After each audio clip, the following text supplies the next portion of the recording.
வணக்கம். இது உங்கள் பொலிட்டிக்கல் பார்க்க நான் உங்கள் நண்பன். ஒரு வழியா ராஜ்யசபா வேட்பாளர்கள் யாருன்னு சொல்லிட்டு வெளிப்படையாவே அறிவிச்சிட்டாங்க தமிழ்நாடு அரசு. இப்போ பாத்தீங்கன்னா அவங்க போட்டியின்றி தேர்வு செய்யப்படுவாங்க. அந்த 6 பேர் யாரு, அவங்களுடைய மனைவிகள் பெயர் என்ன, அவங்க சொத்து மதிப்பு என்ன அப்படின்னு சொல்லிட்டு விலாவரியா இந்த வீடியோல ஃபுல்லா பார்க்க போறோம். இது அந்த சொத்து மதிப்பு அப்படிங்கிறது அப்ராக்சிமேட்டா தான் நான் சொல்ல போறேன். நீங்க ஃபுல் டீட்டெயில்ஸ் உங்களுக்கு தெரிஞ்சவங்களுக்கு கீழே கமெண்ட் பண்ணுங்க, அல்லது வேறு வீடியோ இதை பத்தி போட்டுக்கோங்க. சரி, ஓகே. இப்போ நான் முதல் முறையா பார்க்க போறது யாருன்னு பாத்தீங்கன்னா, உங்களுக்கு எல்லாத்துக்கும் பரிச்சயமானவர் தான் அவர், உங்களுக்கு எல்லாத்துக்குமே தெரிஞ்சவர் தான் அவர். ஒரு பாட்டாளி மக்கள் கட்சி அப்படின்னு சொல்லிட்டு ஐயா ராமதாஸ் அவர்கள் ஆரம்பிச்சாரு. அது வன்னியர் அறக்கட்டளை அப்படின்னு இருந்தது, அப்படியே பாட்டாளி மக்கள் கட்சின்னு மாத்தி அது ஒரு கம்யூனிட்டி மேன்மைப்படுத்துறதுக்காக ஆரம்பிச்ச கட்சி அது. அந்த கட்சியில் இருந்த ஐயா ராமதாஸ் அவர்களுடைய கருத்து வேறுபாடு முரண் காரணமாக மகன் அந்த கட்சியிலிருந்து பிரிஞ்சு அதிமுக இணைஞ்சிட்டாரு. இணையும் போதே அவர் ஒரு டிமாண்டோடு தான் இணைகிறாரு. அது என்னன்னு பாத்தீங்கன்னா, எனக்கு கண்டிப்பா ராஜ்யசபா சீட் வேணும் அப்படின்னு சொல்லிட்டு தான் இணைகிறாரு.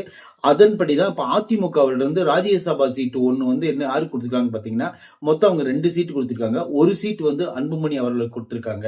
அப்படிங்கிறது தான் இப்ப நம்ம பார்க்க போறோம். அன்புமணி யார் அப்படின்னு சொல்லிட்டு பாத்தீங்கன்னா, அன்புமணி ஒரு பெரிய மாற்றம், முன்னேற்றம். அன்புமணின்னு சொல்லிட்டு ஒரு பெரிய ஒரு பயங்கரமான ஒரு கண்டென்ட்டோட அரசியலுக்குள்ள குதிச்சவர் தான் அன்புமணி அவர்கள்.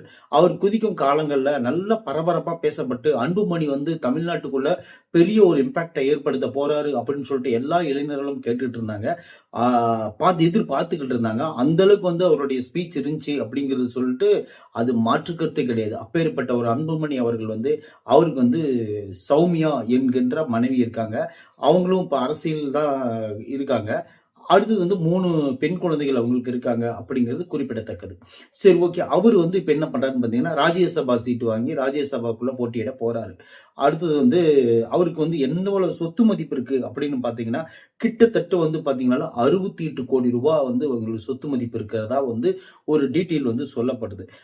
அதாவது அசையும் சொத்து, அசையா சொத்து அப்படின்னு சொல்லிட்டு மொத்தமா சேர்த்து ஒரு 68 கோடி ரூபாய் இருக்கு அப்படின்னு சொல்லிட்டு அதாவது இப்ப நான் சொல்ற இந்த ஸ்டேட்மெண்ட் வேறு எந்த பணமும் கிடையாது. இவங்க டாக்ஸ் கட்டக்கூடிய அந்த பணங்கள் தான் நான் சொல்லிட்டு இருக்கிறேன். மகள்கள் பேர்ல, மனைவி பேர்ல சொத்தாவோ அல்லது நகையாவோ இதெல்லாம் மொத்தமா சேர்த்து 68 கோடி ரூபாய் கையில் இருக்கிறதாக கணக்கு காமிச்சிருக்காரு ஐயா அன்புமணி அவர்கள்.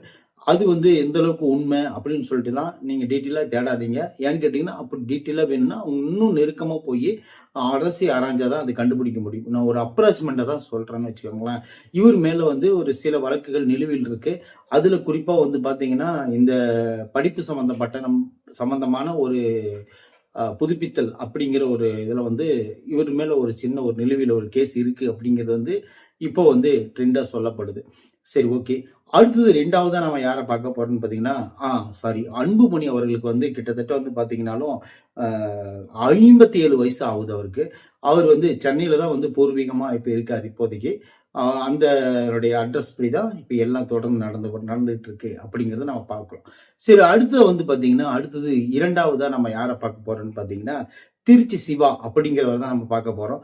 திருச்சி சிவா அப்படின்னா யாருன்னு பாத்தீங்கன்னா, அவருக்கு 70 வயசு ஆகுது. அவர் மனைவியார் இல்ல.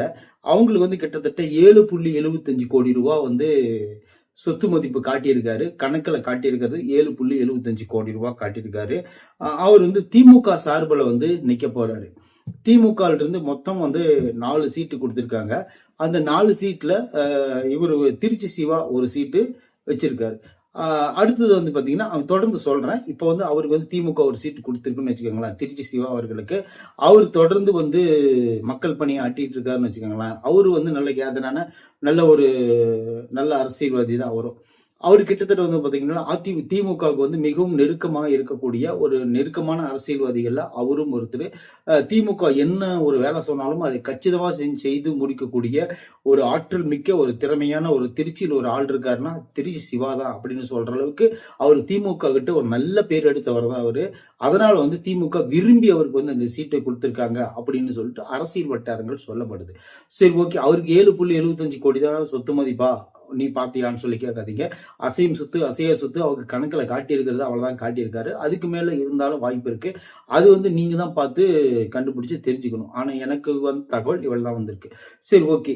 அடுத்ததா வந்து பாத்தீங்கன்னா இன்னொருத்தர் நம்ம பார்க்கலாம். அது யாருன்னு பாத்தீங்கன்னா காங்கிரஸ்ல இருந்து ஒருத்தரை வந்து அனுப்பிச்சிருக்கிறாங்க. அவரு யாருன்னு பாத்தீங்கன்னா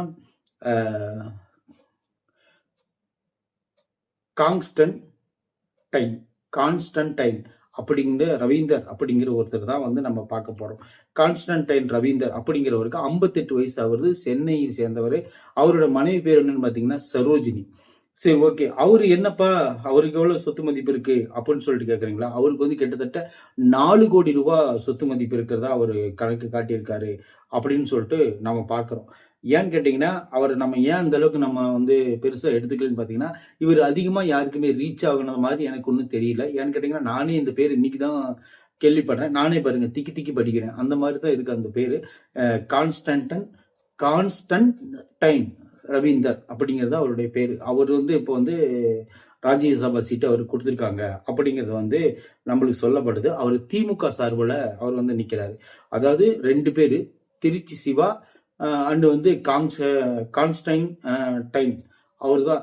இங்க 2 பேர் தான் வந்து திமுகவில் நிற்க போறாங்க. கிட்டத்தட்ட அவருக்கு 4 கோடி ரூபாய் சொத்து இருக்கு அப்படின்னு சொல்லிட்டு நம்ம பார்க்கப்பட்டது. அவரை பத்தி எனக்கு அவ்வளவா டீட்டெயில்ஸ் தெரியல. உங்களுக்கு தெரிஞ்சதுன்னா கண்டிப்பா கீழே கமெண்ட்ல சொல்லுங்க. எனக்கு உண்மையிலே தெரியல. சரி, ஓகே. அடுத்ததா வந்து பாத்தீங்கன்னா யாருன்னு பாத்தீங்கன்னா கிறிஸ்டோபர் திலக் அப்படிங்கிறவரை நம்ம பார்ப்போம். கிறிஸ்டோபர் திலக் அப்படின்னா அவர் யாருன்னு பாத்தீங்கன்னா காங்கிரஸ் மூலியமா நிறுத்தக்கூடிய ஆளுங்க. அந்த 2 சீட்டு கேட்டுட்டு இருந்தாங்கல்ல ராஜ்யசபா சீட்டு, அதுல வந்து கிறிஸ்டோபர் திலக் அப்படிங்கிறவர் வந்து நிறுத்திருக்கிறாங்க காங்கிரஸ்காரங்க நிறுத்திருக்காங்கன்னா அது முக்கியமான ஒரு செய்தி இருக்குமே அப்படின்னு சொல்லிட்டு நீங்க யோசிக்கலாம். அவருக்கு 53 வயசு ஆகுது. அவர் திருச்சியை சேர்ந்தவர் அப்படிங்கிறத நான் சொல்லிடுறேன் ஃபர்ஸ்டே. கிறிஸ்டோபர் திலக்குக்கு வந்து கிட்டத்தட்ட 1 கோடி ரூபாய் வந்து சொத்து மதிப்பு காட்டப்படுது. அசையும் சொத்து அசைய சொத்துன்னு சொல்லிட்டு அவ்வளவுதான் காட்டியிருக்காரு. அவரை பத்தி எனக்கு அவ்வளவா தெரியாது. ஏன்னு கேட்டீங்கன்னா, அவருடைய சொத்து மதிப்பு அப்படிங்கறது வந்து 1 கோடி தான் காட்டியிருக்காருன்னா அது வந்து இன்னும் அதிகமாகவும் இருக்கலாம், இல்ல அதுக்கு அதிகமாகவும் இருக்கலாம் அப்படின்னு சொல்லிட்டு நான் நினைக்கிறேன். ஏன்னு கேட்டீங்கன்னா, அதனோட சொத்து மதிப்பு அப்படி ஒரு காங்கிரஸ் கட்சி ஒருத்தர் நம்பி கண்டிப்பா ராஜ்யசபாவுக்கு அனுப்புதுன்னா அவர் வந்து எந்த அளவுக்கு காங்கிரஸுக்கு வந்து நேர்மையா இருந்திருப்பாருன்னு நினைச்சுக்கோங்க. குறிப்பா காங்கிரஸ்ல எத்தனையோ ஆட்கள் வந்து இருக்கிறாங்க. இருந்தாலும் வந்து ஒரு ராஜ்யசபா சீட்டுக்கு ஒரு போராடி திமுக கிட்ட போராடி வந்து வாங்கி கொடுக்குதுன்னா அவர் எவ்வளவு முக்கியம் அந்த கட்சிக்கு அப்படின்னு சொல்லிட்டு நீங்க யோசனை பண்ணி பாருங்களேன். சரி, அதனாலதான் கிறிஸ்டோபர் திலக் வந்து காங்கிரஸ் மூலியமா வந்து உள்ள போறாரு. கிட்டத்தட்ட அதுவும் திமுக இருந்து உள்ள போற மாதிரி தான் அப்படின்னு நினைச்சுக்கோங்க. ஏன்னா திமுக கூட்டணி தான் காங்கிரஸ் அப்படிங்கிறத ஃபர்ஸ்ட் தெரிஞ்சுக்கோங்க. நம்ம அடுத்ததா யாரை பார்க்க போறோம்னு பாத்தீங்கன்னா அதிமுகவில் இருந்து தம்பிதுரை அப்படிங்கிறவர் தான் பார்க்க போறோம். இருக்கிறதுலயே அவருக்கு தான் வந்து ஏஜ் அதிகம். தம்பிதுரைக்கு தான் ஏஜ் அதிகம். 78 வருஷம் ஆகுது. 78 வயசு அவருக்கு. அவர் தான் கிருஷ்ணகிரி மாவட்டத்தை சேர்ந்தவர். அவருடைய மனைவி வந்து பானுமதி, அவங்க டாக்டர். கிட்டத்தட்ட வந்து பாத்தீங்கன்னாலும் இருக்கிறதுலே சொத்து மதிப்பு அதிகமா காட்டியிருக்கக்கூடிய ஆள்கள் யாருன்னு பாத்தீங்கன்னா இவங்க தான் நம்ம சொல்லலாம். ஏன்னு கேட்டீங்கன்னா 70 கோடி ரூபாய் சொத்து மதிப்பு காட்டிக்கிறாங்க. மனைவி டாக்டர் இருக்கிறதுனாலையும் இவங்களுக்கு ஆண்டு வருமானம் 1 கோடி ரூபாய் காட்டிக்கிறாங்க. கிட்டத்தட்ட வந்து பாத்தீங்கன்னாலும் இவங்க வந்து டாக்டரா இருக்கிறதுனாலையும் இவங்க வந்து முன்னிலையில அரசியல்வாதியா இருக்கிறதுனாலையும் கிட்டத்தட்ட வந்து பாத்தீங்கன்னாலும் அவங்களுக்கு வந்து சொத்து மதிப்பு அதிகமாக தான் இருக்கு. அதாவது தங்கம், வெள்ளி, இந்த அசையும் சொத்துகளும் அல்லது வந்து இந்த காடு, வீடு, அந்த மாதிரி வந்து நிலம் சம்பந்தப்பட்ட அசையா சொத்துக்களும் எல்லாத்தையும் சேர்த்து மொத்தமா 70 கோடி ரூபாய் கிட்டத்தட்ட காட்டியிருக்கிறாங்க. 70 கோடியே 69 லட்சம் அந்த மாதிரி காட்டியிருக்கிறாங்க. இது வந்து எந்த அளவுக்கு உண்மை அப்படின்னு சொல்லி எனக்கு தெரியாது. நீங்க வந்து உள்ள போய் இதுக்குள்ள டீட்டெயிலா பார்த்து தெரிஞ்சுக்கங்க அப்படிங்கிறதுக்காக சொல்றேன். சரி, ஓகே.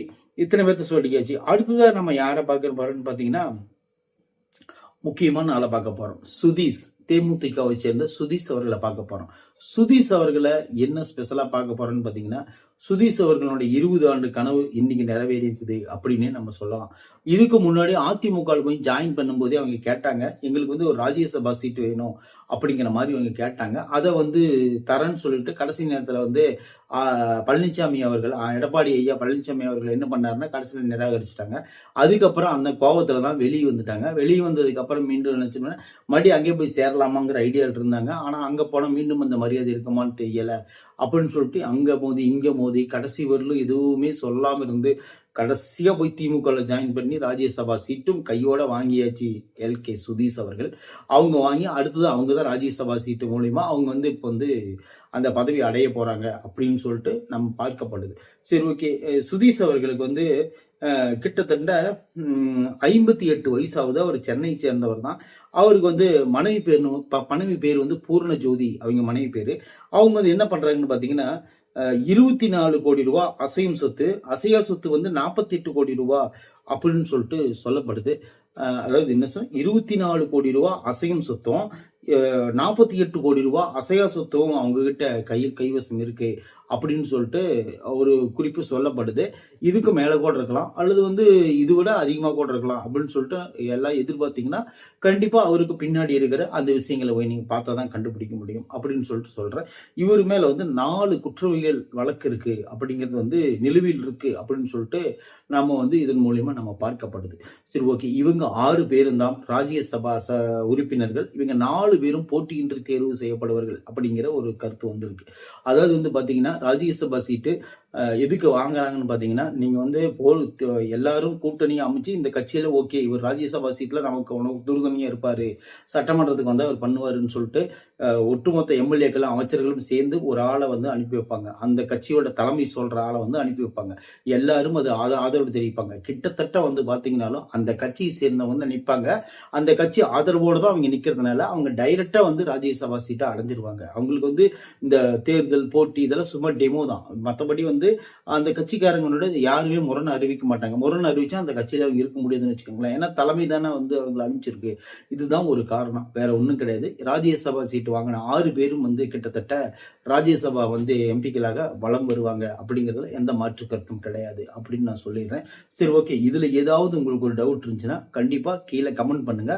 அந்த டவுட் எனக்கு தெரிஞ்சா நான் கிளியர் பண்ணி வைக்கிறேன். நன்றி, வணக்கம்.